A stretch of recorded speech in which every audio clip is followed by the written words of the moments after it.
Right, we're going to look at actions, and if you've watched the previous videos, you'll know that from the menu on the left-hand side, the actions is the only one we've not looked at yet. Because this is the first in a series, we haven't got any actions yet, but you might remember that in the setup, in the settings, we chose to have the actions by agenda item, and that I will show you how that affects the meetings going forward. So if we start this meeting, I'm just going to show you the meeting purely for the actions. There will be another video on actually running meetings and taking minutes. But to create an action, you can do that under any of the agenda items. And two ways to do that. You can click here and choose the @ sign, and that's going to give you the option of an action. Or, as it says here, you can press space and then the @ sign, and that will also do the same thing and create a new action. You can assign any attendee an action. I'm going to choose myself because for the demonstration reasons it's easier, but we could choose any of the attendees here. And then we're just going to put an action description in.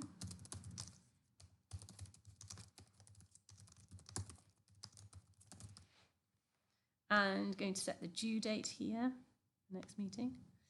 If an action is actually something that can be completed during a meeting and is, you might still want to record it in the meeting, and you can click here to show that it's already been completed. You can delete it if you've made an error or if you decide that it's not a valid action, but the typical thing is to save it here. And then we'll do another one, and just to show you the space and @ keep it to me again, and this time I'm going to write another. So I'm going to place an advert for recruitment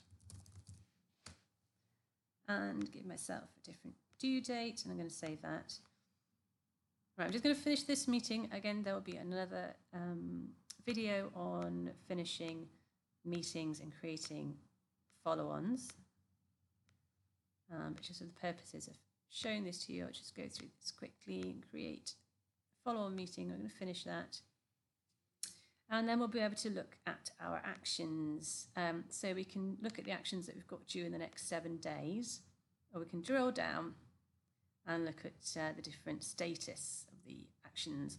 As I said before, you can toggle here if you want to see the actions that are given to all of your team, but we're just going to concentrate on my actions for the purposes here. Let's look at the open actions. You can see those listed.